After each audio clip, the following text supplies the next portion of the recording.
दोस्तों नमस्कार। जारी है अखिल भारतीय राजीव गांधी विचार विकास मंच के 23 सवाल। आज हमारे साथ में है आज़ाद समाज पार्टी के महाराष्ट्र महासचिव श्री मनीष जी साठे। और आपको मैं बता देता हूँ कि मनीष साठे ये अमरावती जिले में ही नहीं, महाराष्ट्र में भी डैशिंग कार्यकर्ता के रूप में जाना जाता है। यंग जनरेशन के रूप में उनका बहुत नाम है। और दूसरी मेन बात, इनके जो नेता है चंद्रशेखर जी आज़ाद, जो एक्चुअल मुझे भी बहुत अच्छी लगती है, क्योंकि एक सेंट्रल में चंद्रशेखर आज़ाद और राहुल गांधी दोनों की मित्रता भी जग जाहिर है। तो इसीलिए हमने आज हमारे विचार मंच पर मनीष जी को आमंत्रित किया है। मनीष जी, आपका स्वागत। सभी को क्रांतिकारी जय भीम, जय शिवराय। आज रामनवमी के अवसर पर सभी अमरावती वासियों को, अमरावती जिले को रामनवमी के ढेर सारी शुभकामनाएं। मैं माफ़ी चाहता हूँ, मेरा परिचय जो हमारे राजू जी चौकमल जी ने दिया है, वो महासचिव नहीं हूँ, मैं महाराष्ट्र मुख्य महासचिव इस पद पर मैं कार्य करता हूँ। ठीक है, गलती को सुधार लेता हूँ। महाराष्ट्र के मुख्य महासचिव इस पद पर मनीष जी कार्यरत हैं। तो आज हमारे विचार मंच पर आपका फिर से एक बार स्वागत करता हूँ। और प्रश्नों के रूप में मेरा जो पहला प्रश्न है, मनीष जी, आज जो देश की हालत है, पिछले 10 वर्षों से 2014 से लेकर 2024 वर्षों पूरे देश ने एक भयानक महामारी देखी, कोरोना के। उससे भी बड़ी महामारी अगर आप देखेंगे तो ये समझ लो चालू मोदी सरकार। इसके साथ ये मोदी सरकार के साथ में चंद्रशेखर आज़ाद जी की जो लड़ाई चालू है सेंटर में, उसको आप किस रूप में देखते हैं? सबसे पहले आपने आपके चैनल पे मुझे बुलाया, आपका मैं तहे दिल से शुक्रगुजार हूँ। ये देखिए, ना तो हम कांग्रेस के दीवाने हैं, ना ही बीजेपी के दीवाने हैं। बीजेपी तो हमारी प्रतिस्पर्धी पार्टी है जी। कांग्रेस भी हमारी प्रतिस्पर्धी पार्टी है। लेकिन हालात ऐसे हैं कि हमारी आज़ाद समाज जो पार्टी है, हमारे अभी हमारे को तकरीबन 3 साल ही हुए हैं हमारी जो पार्टी स्टार्ट हुई है। मैं पार्टी का फाउंडर मेंबर हूँ। फाउंडर मेंबर होने के नाते मुझे भाई ने बोला है आपको फाउंडर में बनाना है, आप स्टैम्प पेपर दीजिए। मैं एफिडेविट करके मैं भाई को भेजा था पाइपलाइन से। आपने जो मुद्दा उठाया है कि 10 साल हो गए अपने भारत देश को, हालात कैसे? हालात तो बुरी तरह है। 2000 देखिए, कांग्रेस कैसी भी हो, लेकिन गरीबों के ऊपर कांग्रेस ने कभी ज्यादती नहीं की। 2014 के पहले भाव देख, जो हर चीज़ों के दैनंदिन जीवन को अपने को जीने के जो सामान लगते हैं, सामग्री लगती है, तो आज उनकी जो कीमतें आसमान को छू रही है। बिल्कुल।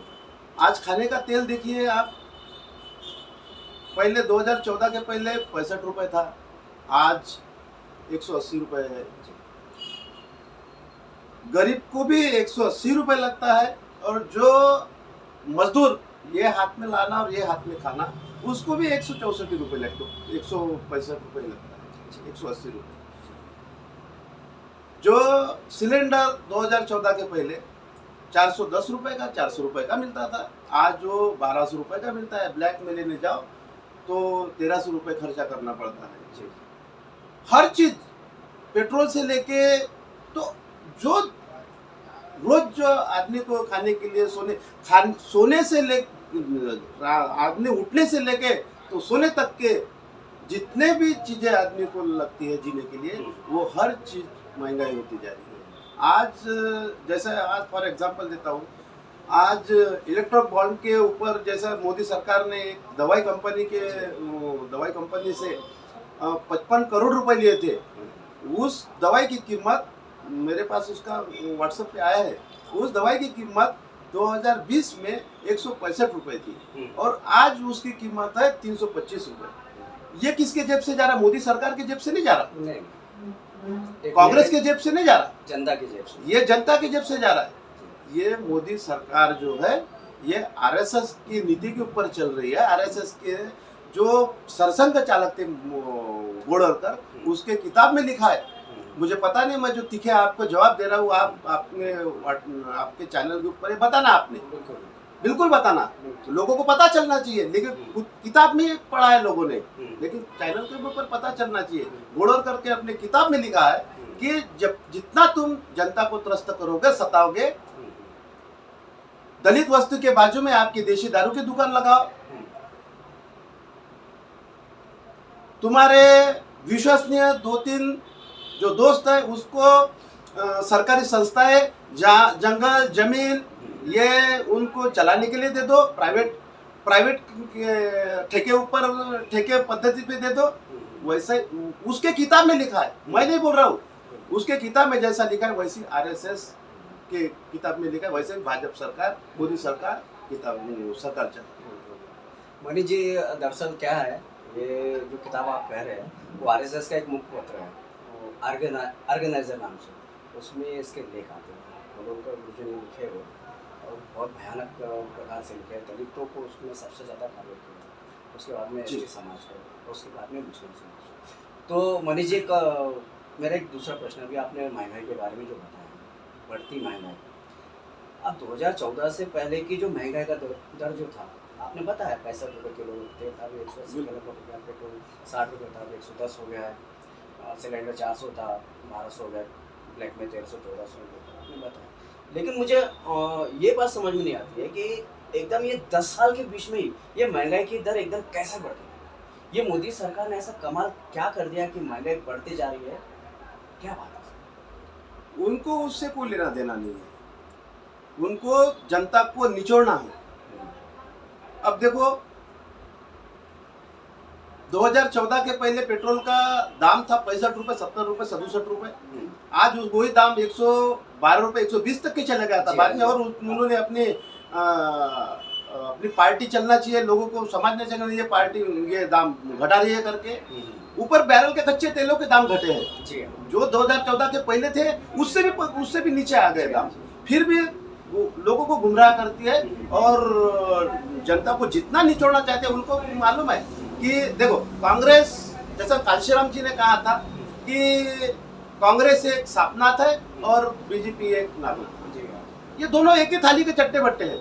लेकिन अभी बीजेपी कांग्रेस के ऊपर हावी हो गई। वो आपने जैसे कहा है कि ऐसा क्या हो गया, दाम इतने ऊंचाई आसमान छू रही है करके। अब देखो, सोयाबीन जब खेत से निकलता है तो सोयाबीन का तकरीबन 5,000-6,000 ये 5,000 एकदम 165 रुपए वहां से, जब फिर काश्तकार को भी मिलना चाहिए ना वो दाम। आज जैसे सोयाबीन का तेल मिलता है 165 रुपए मिलता है, 170 के आसपास गया है, तो उसको 100-1200 रुपए का भाव देना चाहिए। ऐसा क्या होता है कि एकदम उसकी काश्तकार का मंडी में जाने के बाद वो फैक्ट्री में जाता है, उसकी प्रोसेस बन के अगर ऑयल निकलता है, ऐसा क्या होता है उसमें? सोने के टुकड़े थोड़े डाले जाते हैं। ये सब व्यापारियों के घर जो है, व्यापारी के घर भरने को होना और काश्तकारी करने को होना। काश्तकार बढ़ना चाहिए, बढ़ना नहीं चाहिए। मनीष जी, कैसा हो गया, एक बात ऐसी है कि इस देश में जो प्राइवेटीकरण की जो शुरुआत की है, मनमोहन सिंह सरकार के समय हुई, ऐसा कहते हैं 5 कंपनियों का प्राइवेटीकरण उस समय मिल रहा था जब जागतिक मंदी। लेकिन 2014 के बाद प्राइवेटीकरण का पूरा रैला बहकर, जैसे कभी बाढ़ आ जाती है नदी में, वैसे बाढ़ आ गई। करीबन 8,160 प्राइवेट कंपनियाँ थी पीयूसीएस के रूप में, तो सरकारी की संस्था, उसमें से 8,000 संस्थाएँ बाकायदा प्राइवेटीकरण कर दिया 35 साल के बीच में। ठीक है, अपने 2-3 मित्रों को उन्होंने दिया। लेकिन मुझे एक ये बात जानना चाहिए कि जैसे यूपी में जो राजनीति है आदित्यनाथ योगी के विरोध में, तो आप चंद्रशेखर की राजनीति को उनके सामने कैसे बात करें?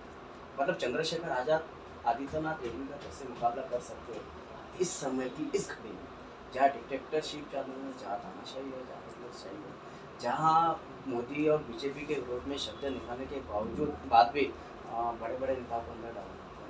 मेरे ख्याल से इसी साल के शुरुआत में या लास्ट ईयर के एंडिंग में चंद्रशेखर आज़ाद जी को जेल में डाला था। तो चंद्रशेखर आजाद जी अपनी पार्टी के द्वारा पूरे देश में कैसे मोदी सरकार का मुकाबला कर सकते हैं, या फिर योगी आदित्यनाथ के विरोध में यूपी में कम से कम कैसा मुकाबला करें, इसका कुछ ब्लूप्रिंट आपके पास में चंद्रशेखर आजाद जी ने भेजा है क्या मात्र? आपने अच्छा सवाल किया है। जिस तरह से यूपी में गरीबों के ऊपर, एसटी एससी के ऊपर सबसे ज़्यादा अन्याय अत्याचार होता है, वैसा अन्याय अत्याचार अपने महाराष्ट्र में नहीं होता। हाँ। वहाँ पर आज भी अगर कोई दूल्हा घोड़ी के ऊपर अगर जाता है तो ठाकुरों के घर के सामने से उसको जाने की इजाजत नहीं। आज की वो घोड़ी पैदल और दूल्हा नीचे जाता है। आज भी अगर कोई दलित ने मूछे रखा है तो आज भी उसकी मूछे काटी जाती है। ऐसी संगीन अपराध घटनाएं यूपी में होती रहती है, आए दिन होती रहती है। उसमें से एक भीम आर्मी नाम का एक उगम हुआ है। जैसे अन्य अत्याचार होता था, उसकी घटनाएं होती थी, वो अन्य अत्याचार वो लोगों से देखा नहीं जाता था। भाई चंद्रशेखर आजाद ये पढ़े लिखे हैं, एक पेशे से एडवोकेट है, लॉयर है, अच्छे लॉयर है। उनके ऊपर भी अन्य अत्याचार हुआ। जब उन्होंने देखा कि नहीं ये अपने समाज के ऊपर अन्य अत्याचार हुआ, तो उन्होंने एक सामाजिक संगठन करके भीम आर्मी निकाला। उसके तो भीम आर्मी के सहारे लोगों का जो अन्य अत्याचार होता था उनको वो दूर करते थे। और जब भाई वहाँ पे सहारनपुर में एक घटना घटी, मेरे ख्याल से कोई त्योहार था, त्योहारों में दोनों समुदाय के आपस में लड़ाई हुई। लड़ाई के ऊपर दोनों समुदाय के लोग अंदर चले गए, उनके ऊपर रासुका दाखिल हुआ, दोनों काउंटर अटैक हुए। दोनों समुदाय के लोग, दोनों जाति के लोग जेल चले गए। मैं खुद भाई से मिलने सहारनपुर जेल में गया था। भाई 14 महीने 15 दिन जेल में रहे। वहाँ पे उनको जेल प्रशासन ने बहुत प्रताड़ना दी है। स्लो पॉइजन था, उन्होंने भाई ने खुद कहा इंटरव्यू में, स्लो पॉइजन तक के दिया है, खाने में दिया जाता था। मेरी हमेशा तबीयत खराब रहती थी और अभी उनके प्रकृति में सुधार आया है। भाई को पार्टी निकालने का कोई गरज नहीं।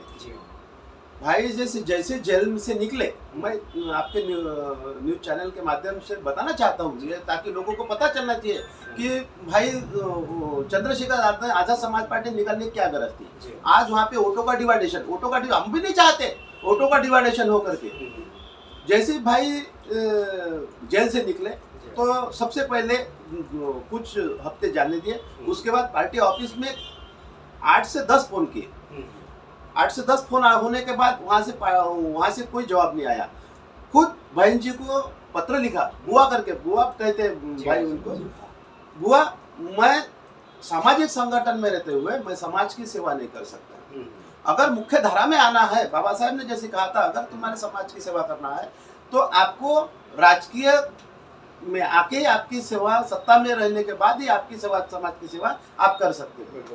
तो बहन जी ने उसका आंसर तो दिया ही नहीं, पार्टी से कोई आंसर आया नहीं। उसके बाद सतीश चंद्र जी मिश्रा और बहन जी 2-4 दिन के बाद प्रेस कॉन्फ्रेंस लेते हैं और कहते हैं कि ऐसे लोगों को हम पार्टी में कदापि तारा देंगे नहीं, कदापि लेंगे नहीं। उसके बाद भाई को तो समाज की सेवा करना था, क्योंकि जब से बहन जी मुख्यमंत्री पद से उतरी है तब से हमने देखा है कि जब भी कोई अन्य अत्याचार जहाँ ऐसी घटनाएं होती है तो बहन जी उसके ऊपर चुप्पी साधी रहती है, कुछ बोलती नहीं है और वहाँ की मूवमेंट बिगड़ी है। तो कुछ तो समाज को दिशा देने के लिए होना, तो भाई ने एक आजाद समाज पार्टी निकाली थी।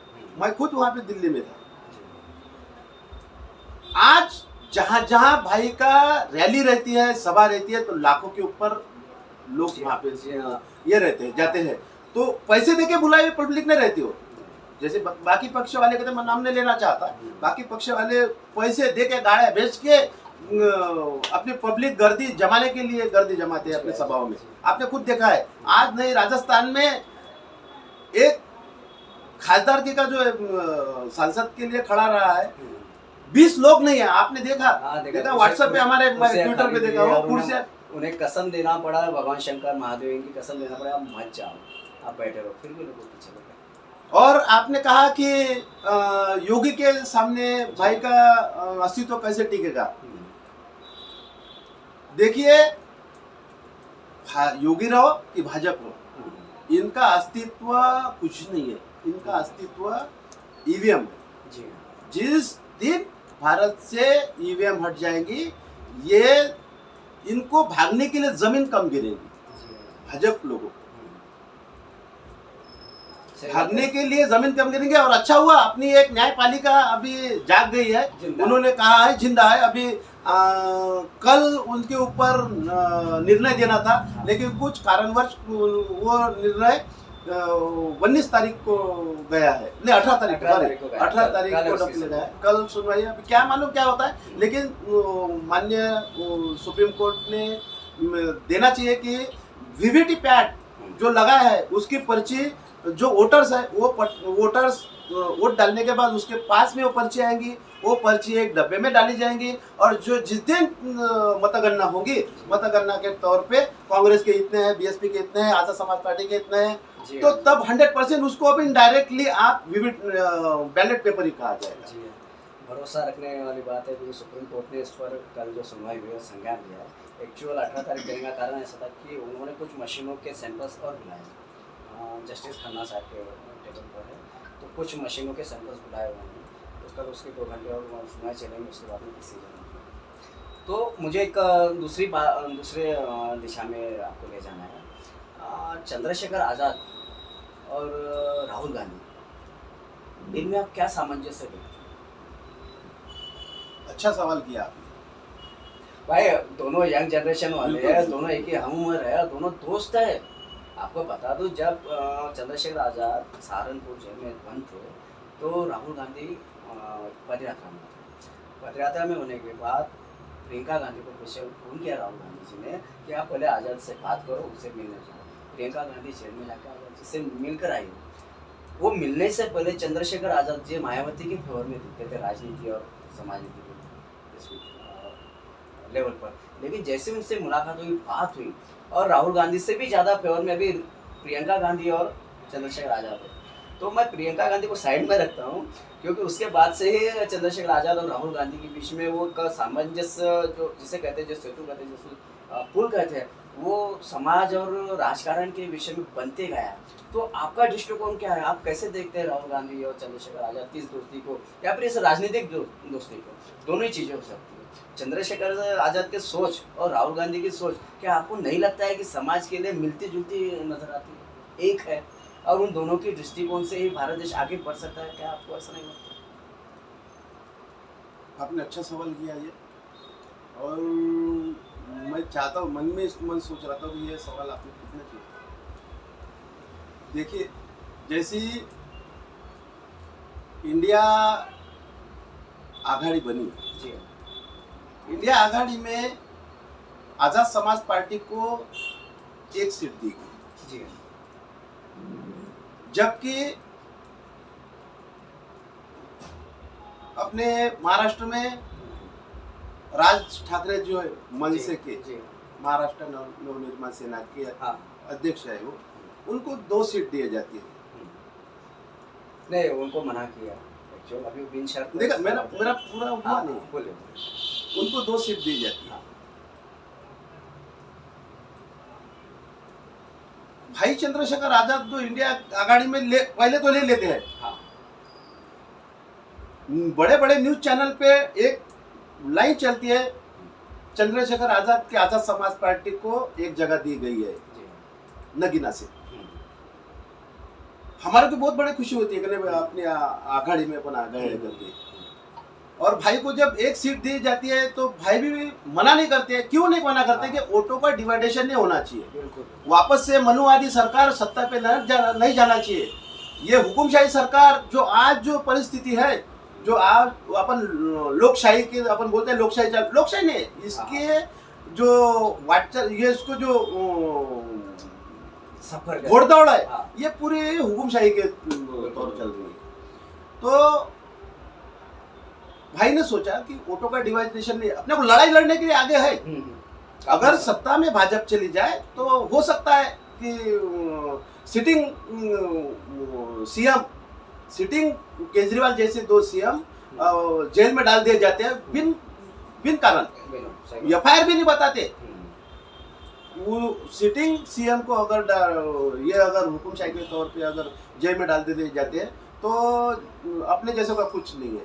तो उन्होंने उसके कारण ज़्यादा कुछ भी बहस नहीं की। उन्होंने एक सीट मिली तो एक सीट के ऊपर समाधान हो गए और कुछ नहीं। उसके बाद 2-3 दिन के बाद न्यूज चैनल पे और चलती है कि भाई के विरुद्ध अखिलेश जी ने एक सीट अखिलेश ने अपना उम्मीदवार खड़ा किया वहाँ पे, क्योंकि वहाँ पे गठबंधन है इंडिया में, सपा भी है जो अखिलेश यादव की पार्टी है, समाजवादी पार्टी, तो वहाँ के नगीना की सीट अखिलेश जी को छूट गई थी। उन्होंने अच्छा ऐसा ही नहीं, वहाँ पे उपचुनाव हुआ था संसद का, भाई ने वहाँ पे सपोर्ट दिया, भाई के कारण वहाँ पे एक उम्मीदवार विजय भी हुआ, भारी बहुमत से आया है। उनको शर्म आना चाहिए, अखिलेश यादव को शर्म आना चाहिए। उनके विरुद्ध नहीं, एक दलित का अस्तित्व, राजकीय अस्तित्व नहीं उभरना चाहिए। आज अगर इसको अपन ने समर्थन दे दिया तो यह कल अपने ऊपर बैठ जाएगा। अरे ये तुम्हारे जैसा नहीं, ये सबको लेके चलने वाला चंद्रशेखर आजाद है। उनके विचार देखो, ये जैसे आपने बोला है राहुल गांधी की और भाई की तुलना जो की है, राहुल जी गांधी जी को ये वारसा मिला है, उनको राजकीय वारसा मिला है। और ये जो आदमी है चंद्रशेखर आजाद, ये मास्टर का लड़का है, जमीनी लड़ाई करके जेल में रह के, राहुल गांधी जी जेल में नहीं रहे, राहुल जी गांधी जेल में नहीं गए, चंद्रशेखर आजाद 14 महीने 15 दिन जेल में रह के आए हैं। उनको प्रताड़ित किया गया है, अनेक केसेस है उनके ऊपर, अनेक हजार सैकड़ों आंदोलन किए समाज के लिए, ये भी करते हैं, लेकिन दोनों का अलग अलग लड़ाई है। मनीष जी, अभी चंद्रशेखर आजाद ने आपसी सामंजस्य ले लिया, चलो ठीक है एक सीट मिली हमें, कोई हरकत नहीं, इसलिए उन्होंने सामंजस्य लिया, समझदारी दिखाई कि डिवाइडेशन नहीं होना चाहिए। तो क्या आपको नहीं लगता कि महाराष्ट्र में ये जो रिपब्लिकन पार्टियों की जितनी भी लीडर्स है, प्रकाश आंबेडकर है, रामदास आठवले है, राजेंद्र गौरी है, जोगेंद्र कवाड़े है, ये अपने सिर्फ एक एमएलसी या एक सीट के लिए डिवाइडेशन जैसा खतरा में मोल दे रहे हैं? क्या उन्हें नहीं लगता है डिवाइडेशन की वजह से एक बार फिर से बीजेपी सरकार आ जाएंगी, फिर से डिक्टेटरशिप आएंगी? क्या यहाँ के लीडर्स, दलित लीडरशिप में और यूपी की लीडरशिप में आप थोड़ा डिफरेंस के रूप में नहीं बता सकते भाई ये डिवाइडेशन नहीं होना चाहिए? चंद्रशेखर आजाद की सोच महाराष्ट्र में क्यों नहीं है इन लीडरों में, रिपब्लिकन पार्टी के लीडरों में? क्या चंद्रशेखर जैसे एक यंग जनरेशन का जो लीडरशिप सामने आ रहा है, ये प्रस्तावित लीडरशिप है भारतीय वालों की, ये चंद्रशेखर आजाद के विचारों से मेल क्यों नहीं खा, क्यों डिवाइडेशन के लिए तुले पड़े हुए? देखिए,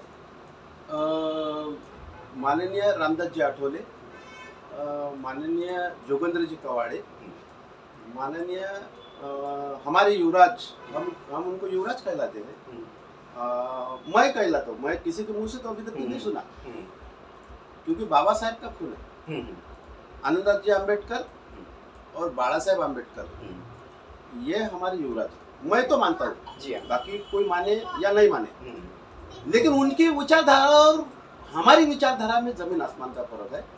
मैं 4 साल का था, मेरा नजदीकी गांव है सुकली बनारसी करके, मैं 4 साल का था, जोगेंद्र जी कवाड़े को सभाएं लेने के लिए, मीटिंग लेने के लिए बंदी थी, तो ब्लैंकेट लेके उन्होंने मीटिंग की थी, पुलिसों के छुप के आके उन्होंने, हमारे सुकली में एक कोटा है ऐसा बनाया हुआ, सीमेंट का चौरा है, वहाँ पे ओटे पे उन्होंने, मैं छोटा था 4 साल का था, मुझे याद है।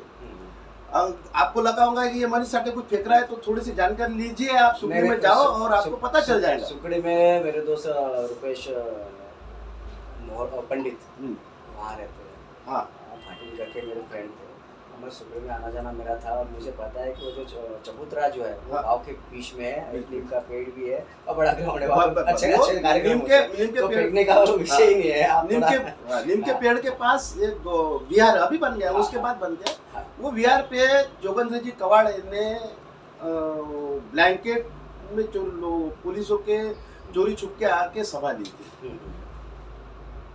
उसके पहले पकड़ जाते तो सभा नहीं होती थी, लेकिन उसके बाद वो नहीं पकड़ सकते लोगों को, लोगों में अराजकता ना फैली जाए।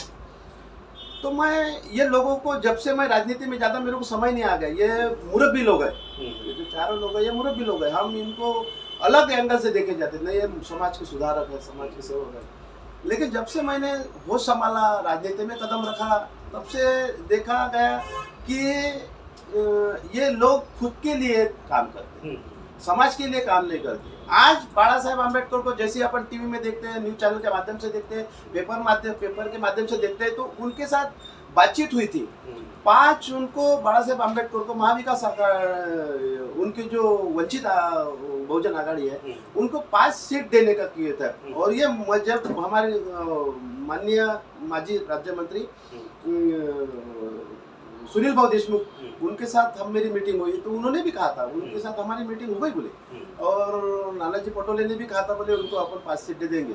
और उसके ऊपर जाने के बाद उनको और भाई किसी छाती को ये रखने के रख के पत्थर रख के उनको और 1 सीट देने का हमने निर्णय लिया था। बोले 6 की बात हो गई थी। बोले आज एक 6 सांसद, 6 खासदार, 6 सीट बोले तो 1 सीट के पीछे 8 आमदार, 8 विधानसभा। तो विधानसभा के लिए और आपने चर्चा करना था, हो सकता है आपकी 80 आपकी हिस्से में आती थी विधानसभा। तो मुझे लगता है बाबा साहेब आम्बेडकर का जो निर्णय है वो गलत हो गया है। और बाबा साहेब आम्बेडकर का निर्णय 2014, 2019, 18 में 18 के पहले उनका कोई वजूद नहीं था वंचित आघाड़ी का, तब भारी बहुजन महासंघ था। जैसी भीमा कोरेगांव की दंगल हुई, दंगल ये सुनियोजित कट है, आरएसएस की नीति और भाजपा की नीति की सुनियोजित है ये। क्योंकि 1818 से लेके तो 2018 तक के 200 साल पूरे हो गए। हमारे भीम आर्मी के कार्यकर्ता, तब हमारी पार्टी बनी नहीं थी, हमारे कार्यकर्ता जब अभिवादन करने के लिए भीमा कोरेगांव गए थे और भारी संख्या में गए थे, तो सबसे पहले हमारा फोन आया था। पूरे अमरावती जिले में सबसे पहले अगर आंदोलन छिड़ा होगा तो भीम आर्मी के कार्यकर्ताओं ने बस स्टैंड के सामने बस रोकी थी। वहाँ पे बंटी जी रामटेके, मैं था और 2-3 हमारे कार्यकर्ता थे। सबसे पहले वहाँ पे बस रोकी गई थी, सबसे पहले, क्योंकि हमारे को वहाँ से फोन आया था। हमारे वाशिम के जिलाध्यक्ष थे एडवोकेट पट्टे बहादुर, उन्होंने फोन किया, मनीष भाऊ यहाँ पे ऐसा हुआ, बोले कुछ अनजान लोग हैं, बोले नीला भगवा गमछा पहने हुए, हाथ में पत्थर है, काठा है, ऐसे बहुत से लोग हैं बोले, शेकड़ों से लोग हैं बोले, भारी संख्या में आए हैं बोले। और अपने जो वहाँ पे बहन बेटियां हैं, लोग हैं अभिवादन करने के लिए, उनके ऊपर लाठियां चला रहे बोले, बहुत से शेकड़ों गाड़ियों के कांचें फोड़ी गई है बोले।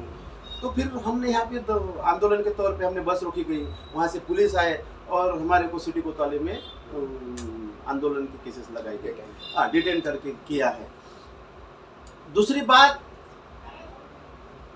जब उनको मालूम है कि सीट अपन ने अगर अपनी सीट खड़े किए तो डिवाइडेशन होगा। 2019 में एक भी सीट नहीं है, जब तुम्हारी एक भी सीट आई नहीं, बुद्धों के भरोसे तुम्हारी सीट आती क्या? अरे तुम, अगर बाबा साहब ने खुद कहा है कि अगर तुम्हारे समाज की सेवा करना है तो सत्य की चाबी तुम्हारे पास होना, सत्य की चाबी रहे बगैर तुम्हारी समाज की सेवा कर ही नहीं सकते तुम। मैं एक छोटा सा कार्यकर्ता हूँ, बाबा साहब के इतना मेरे को ध्यान नहीं है, लेकिन वो क्या नीति चलाते हैं, वो उनकी नीति पे समाज की सेवा नहीं हो सकता। समाज अधोगति पे जा रहा है। सही बात है ना, हमारे समाज को कोई दिशा देने वाला नहीं है, कोई आमदार नहीं है, कोई खासदार नहीं है, कोई मंत्री नहीं है। किसके इधर देखेंगे? जो भी समाज बाबा साहब के इधर, हम आशिक के इधर के किरण थी, वो भी हम किरण डूब चुके हैं हमारी किरण। ये बाबा साहब का जो राज और दूसरी मेरा अभी और 2-3 लोग, ये तो बाबा साहब का हो गया।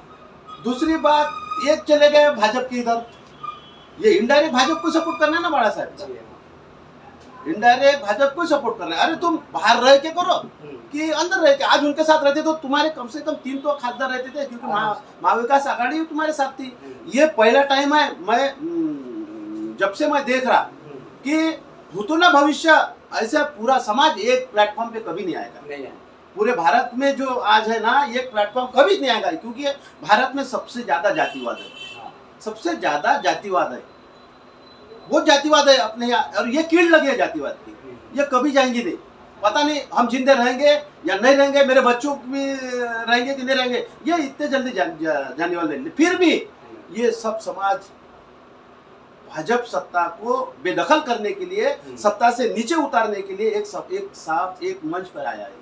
ये बाला साहेब को समझना चाहिए। फिर भी अपना अस्तित्व, कोई लोग बोलते नहीं उनका अस्तित्व कायम रखने के लिए वोट बैंक बढ़ा। अबे है ना तुम्हारे, अगर भाजपा ने, मोदी सरकार ने ठान लिया, एक विधेयक ला लिया कि इसके बाद अगर मेरे को बार बार अगर चुने जाते हो, 2014 भी मुझे चुनते हो, 2019 भी मुझे चुन रहे हो, और 2024 में भी अगर मुझे चुन रहे हो, तो काय के लिए तुम इलेक्शन लेते हो?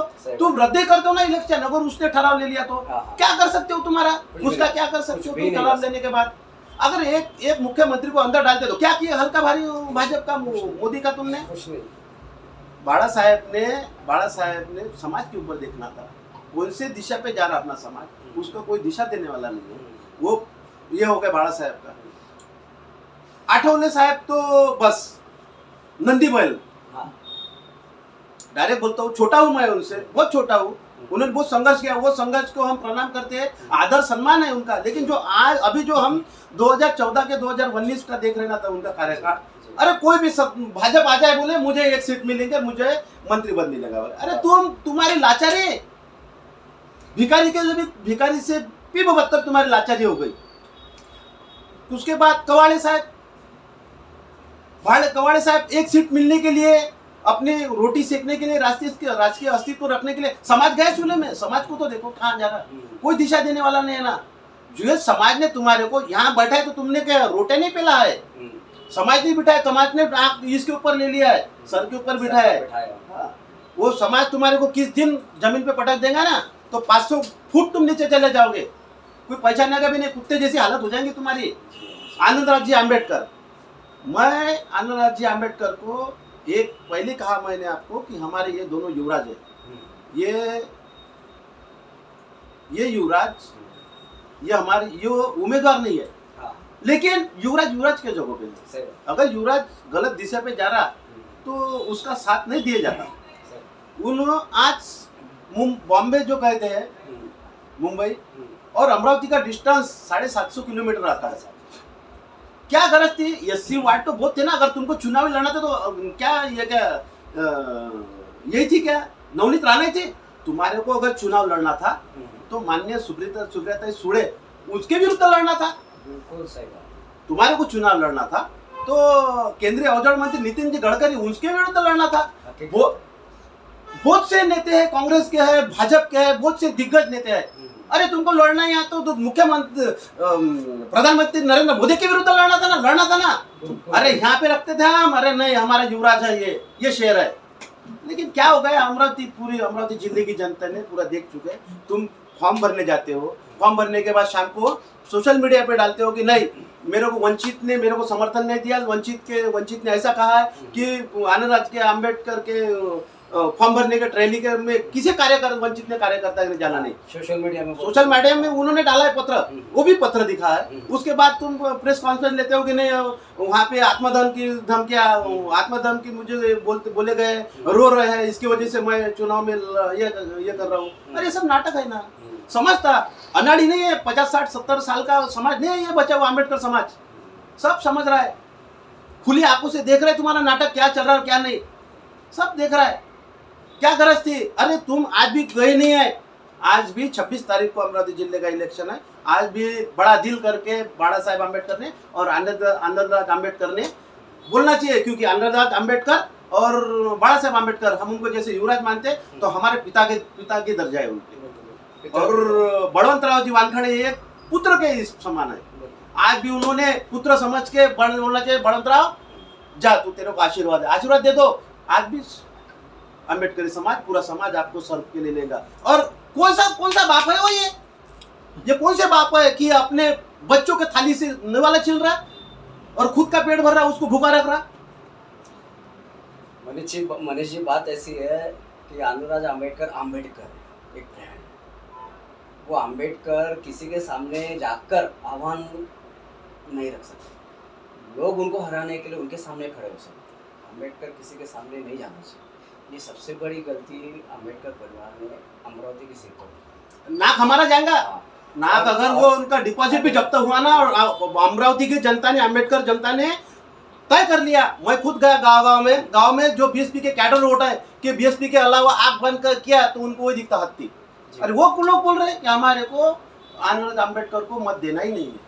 जी। उनको मालूम है कि वोट डाला गया तो वोट डिवाइडेशन होगा, वोट बिखरे जाएगा, वोट खराब जाएगा।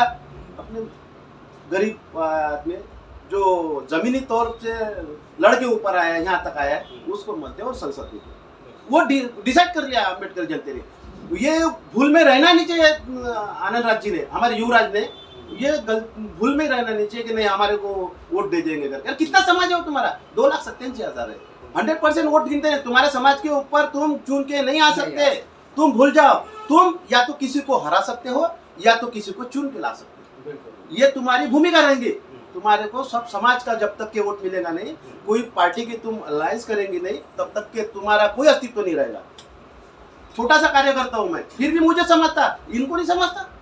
मनीष जी बहुत बढ़िया आपने जवाब दिया। एक आखिरी प्रश्न पूछूंगा। आखिरी प्रश्न ऐसा है कि भारतीय राजनीति में आज़ादी से पहले के 25 साल और आज़ादी के बाद के 75 साल, मतलब 100 साल, इन 100 साल में जो आम्बेडकर नाम है, एक आम्बेडकर ऐसा है जिसने इस देश को बनाया, जिसने महात्मा गांधी के सपनों को साकार किया, जिसने जवाहरलाल नेहरू के सपनों को साकार किया, वो आम्बेडकर जिसने इस देश का संविधान बनाया इन लोगों के कहने पर। उस संविधान में वो सब तरतूदें है जो देश को और विकसनशील बनाते हैं, विकसित बनाते हैं, प्रगति पर ले जा सकते हैं। आज की तारीख में बाबा साहब आम्बेडकर के बाद में क्या आपको नहीं लगता कि आम्बेडकर नाम खत्म होते जाएगा? खासकर प्रकाश आम्बेडकर और अनुराज आम्बेडकर का जब हम नाम लेते हैं, क्या आपको नहीं लगता कि ये बाबा साहब का जो वारस जिसे कहते हैं, जो विरासत है,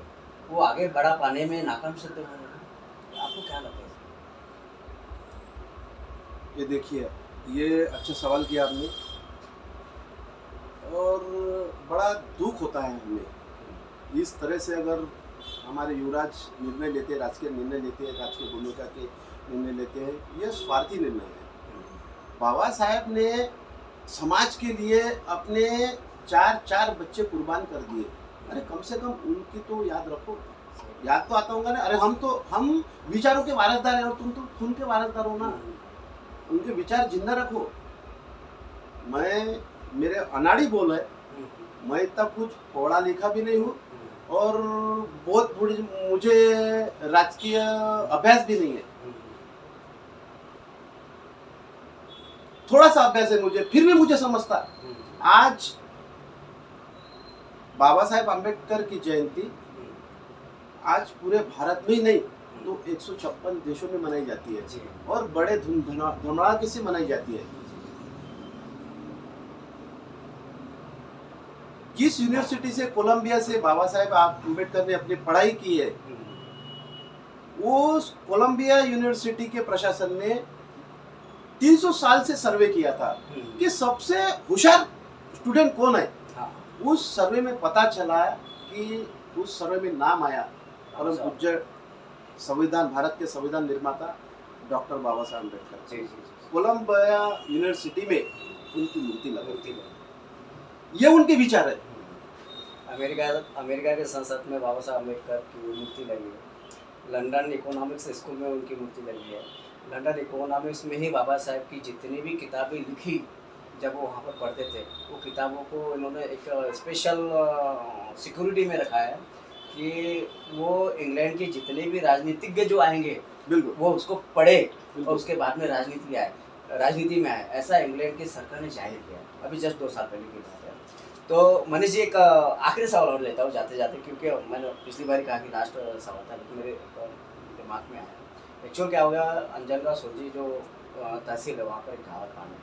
पांडरी में एक बाबा साहब अम्बेडकर के प्रवेश द्वार के बारे में जो जितना भी वो हल्ला मचा था, आपने बहुत समझौता करने की कोशिश किया, लेकिन वो शांत भी हुआ।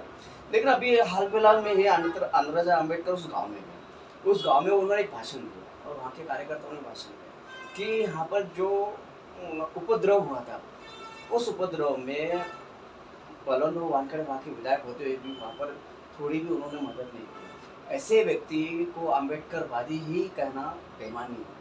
मतलब वो बलवंतराव वानखेड़े अम्बेडकर ही नहीं है या अम्बेडकरवादी ही नहीं है, ऐसा खुद अंदराजा अम्बेडकर और उसके कार्यकर्ता को कहना, ये कहाँ तक उचित है? क्योंकि आपने देखा है बलवंतराव वानखेड़े एक जमीन से निकला हुआ कार्यकर्ता है। ये मुझे उत्तर मुझे देना चाहिए आपको। आप क्वेश्चन भी आप ही पूछ रहे हैं नहीं और उत्तर भी आप ही नहीं, अभी प्रश्न आएगा ना उसमें। हाँ। क्योंकि बलवंतराव वानखेड़े एक जमीन से निकला हुआ है, प्योर बुद्धिस्ट व्यक्ति है, और एक प्योर बुद्धिस्ट व्यक्ति को सिर्फ इसीलिए अम्बेडकरवादी न कहना या उसका विरोध करना क्योंकि वो उसने कांग्रेस की टिकट पर चुनाव विधायकी में जीता और अभी कांग्रेस की टिकट पर ही लोकसभा में खड़ा है, उसको हराने के दृष्टिकोण से या उसका मानसिक संतुलन डाउन लेवल पर लाने के लिए ऐसा उन्होंने कहा है। आपको क्या लगता है?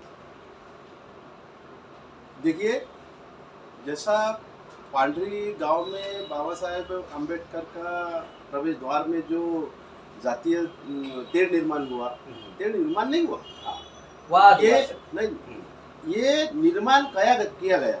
जैसे एक झाड़ अपन बी डालते हैं, उसका झाड़ निकलता है, ये बी डाली गई है। अरे 2018 से जो प्रकरण वहाँ पड़ा है, जो प्रलंबित था वो प्रकरण, जो अचानक 2024 में कैसे क्या इलेक्शन के 1 महीने पहले कैसे क्या उठ के खड़ा हुआ? मेरा पूरा होने दीजिए। वैसे कैसे वो उठ के खड़ा हुआ? मेरा दोस्त का होटल है राठी करके, होटल रेलवे स्टेशन के बाजू में, होटल कौन सा, सुरभाताई खोड़के का ऑफिस के बाजू में होटल रामगिरी के बाजू में होटल है राठी का होटल है। उसका नाम आमंत्रण नहीं, दशमेश नहीं, आमंत्रण है। आमंत्रण होटल श्रेयस राठी मेरा दोस्त है, उनका होटल है वो। और वहाँ पे एक लड़का जो वंचित का तालुका अध्यक्ष, विद्यार्थी तालुका अध्यक्ष, युवा का तालुका उपाध्यक्ष है, उसको जब मैंने कहा कि बाबू आता इलेक्शन है बेटा, अब इलेक्शन है तो तू किसको सपोर्ट करेगा? तो बोले भाऊ, बोले हम तो वंचित के हैं बोले। और वो खुद आए मेरे पास, भाऊ बोले आपका नाम मनीष साठे, मेरे गाड़ी वगैरह जनरल वगैरह सिंबल देख के पता चल रहा उसको, बोले आप मनीष साठे हो, जब आपको बहुत देखने की इच्छा थी, आप वगैरह वगैरह ऐसा किया। फिर उसको कहा तो बोले यार, उसको सब मैं डिटेल्स नहीं बताता आपको, पूरे मैंने पूरे वंचित की पूरी खेल जो है कूटनीति वो पूरी बताया। हाँ भाऊ बोले, अभी क्या बताना? बोले जो पांडरी में जो प्रकरण हुआ, न्यूज चैनल के माध्यम से बता रहा मैं। पांडरी में जो प्रकरण था, हमारे वंचित के कार्यकर्ताओं ने उठ के खड़ा किया बोले। तो ये जो प्रकरण है, ये कुछ बलवंतराव जो बदनाम करने के लिए किया गया है। वहाँ पे जैसा ये दंगल होने के पहले, जहाँ जिस दिन वहाँ पे लोग यहाँ निकले थे वो पैदल, उसी दिन एक जगह जो खड़े वहाँ पे, जो शाम हो गई, रात हो गई, जा नहीं सके, तो बलवंतराव ने 350-400 लोगों को खुद के जेब से पैसा खाना दिया। वो खाना कैसे चला? फिर मालूम तो होगा ये बलवंतराव का खाना है करके ये। और वो जो 3-4 लोग और 3-4 पुरुष और 3-4 स्त्रियां, वो हमारे ही समाज की थी और वो पदाधिकारी राणा की थी। वाईएसटी के पदाधिकारी थी। कुछ साल पहले वाईएस के ऊपर उन्होंने चुनाव भी लड़ा था। वो इस प्रकरण में इन्वॉल्व है। उसके बाद में और 2-3 लोग हैं हमारे समाज के नेता लोग हैं, नाम नहीं लेना चाहता मैं। वो ये बलवंतराव जी को बदनाम करने के लिए, क्योंकि बलवंतराव को एससी समाज ने जो आमदार एमएलए बनाया ना, एससी समाज ने बनाया। उनका वर्चस्व हर समाज में, हर समाज में उनका वर्चस्व है। हर समाज उनको चाहता है। वो समाज ने उनको वोटिंग, अगर हर समाज नहीं देता था तो आज एमएलए नहीं रहते थे वो। ये सब राणा की रचाई चाल है और हमारे लोगों को कुछ रचाई चाल है। ये कि बलवंत राव ये एक उनको मालूम है कि महाविकास आघाड़ी से इनको टिकट मिलने की थी, तब टिकट मिल रही है और इसका वर्चस्व और इसको हर पार्टी का सपोर्ट है, कांग्रेस का भी सपोर्ट है, उसको राष्ट्रवादी शरद पवार जो गट है उसका सपोर्ट है, उसको सेना का उद्धव ठाकरे का सपोर्ट है और इधर हमारा समाज। और जो आज अमरावती जिले में सबसे ज्यादा जो वोट बैंक है, बाकी समाज के वोट बैंक फूट जाएंगे लेकिन मुस्लिम समाज की वोट बैंक कभी नहीं फूटेंगी। हमारे एससी समाज में 36 उम्मीदवार खड़े हैं, मुस्लिम समाज में एक भी नहीं है। अगर खड़ा भी हुआ फॉर्म भी भरने गया ना तो जोड़ पे मारते अबे कहाँ जा रहा, यहाँ तुम्हारे को यहाँ देश में रहना है तो जय श्री राम बोलना पड़ेगा। ऐसे नारे लग रहे हैं बे सालो, तुम्हारे कपड़े भी उतारे जाएंगे। अरे मैं नवनीत राणा से कहना चाहता हूँ आपके चैनल के माध्यम से, अरे भाई जय श्री राम बोलना ही पड़ेगा, बोल देते ना हम। तू हमारे दाल की कीमत कम कर, 180 रुपए दाल है, पेट्रोल की कीमत कर, जय श्री राम रोज बोलेंगे हम, उठते बैठते जय श्री राम बोले, जय श्री राम जय भीम बोलना ही पड़ेगा क्या? जय भीम को बोलने का जय श्री राम भी बोलेंगे ना हम। लेकिन तू जो आज आसमान को छू रही कीमतें है वो नीचे ला, मोदी को बोल। आज तूने भाजपा के पूरे हम न्यूज चैनल के पेपर के माध्यम से देख भी रहे हैं और सुन भी रहे हैं कि भाजपा का यहाँ पे जो जमीन स्तर पे जो कार्यकर्ता है, पदाधिकारी है, उसका विरोध होने के बावजूद भी ये लोग को टिकट मिली है तो उनका ही विरोध को अंदर से चालू है इसको। तो ये इसको नवनीत राणा जो खासदार है तो उसको महंगाई के कोई लेना देना नहीं है, उसका विकास से दूर तक के कोई नाता है। क्या किया नवनीत राणा ने 5 साल में और उसके पति ने रवि राणा ने, ये उनको आपस में समाज में झगड़े लगाना, इसकी राजनीति चलती है। और ये समाज में झगड़े लगाना ये भी एक राजनीति का ही भाग है जो खासदार है। और आज भी तुम जितने झगड़े लगाओ ना, आज बलवंत राव जी वानखड़े को आजाद समाज पार्टी भीम आर्मी का हमने प्रेस कॉन्फ्रेंस लेकर जाहिर समर्थन भी दिया है। और मैं आपके चैनल के माध्यम से कहना चाहता हूँ, इतना करने के बावजूद हम हमारे जेब से पैसा पॉम्पलेट निकालने, हम हमारे जेब से पैसे खर्चा करके पॉम्पलेट निकालते हैं। और भारी मतों से मैं चैनल के माध्यम से बताना चाहता हूँ, 1.5 से 2 लाख की लीड से बलवंत राव जी वानखड़े ये संसद वो हम पहुँचाएंगे। दोस्तों, यह मनीष जी आजाद समाज पार्टी के महाराष्ट्र मुख्य महासचिव, और आपको बताते हुए बहुत ही हर्ष हो रहा है कि इन्होंने अपनी पार्टी की ओर से अमरावती लोकसभा के लिए महाविकास आघाड़ी के जो बलवंत राव वानखड़े हैं उनको अपना दिल से, तन मन से, धन से समर्थन देने की घोषणा उन्होंने पिछले प्रेस कॉन्फ्रेंस में भी की थी। और आज हमारे चैनल के माध्यम से हमारे विचार मंच पर, अखिल भारतीय राजीव गांधी विचार मंच पर वो आए, उन्होंने यहाँ भी अपना समर्थन दर्शाया। इसके लिए मैं उनका धन्यवाद करता हूँ और आगे भी उनका ऐसा सहयोग हमें मिलते रहेगा, ऐसी मैं अपेक्षा रखता हूँ। धन्यवाद। जय भीम। जय शिवराय।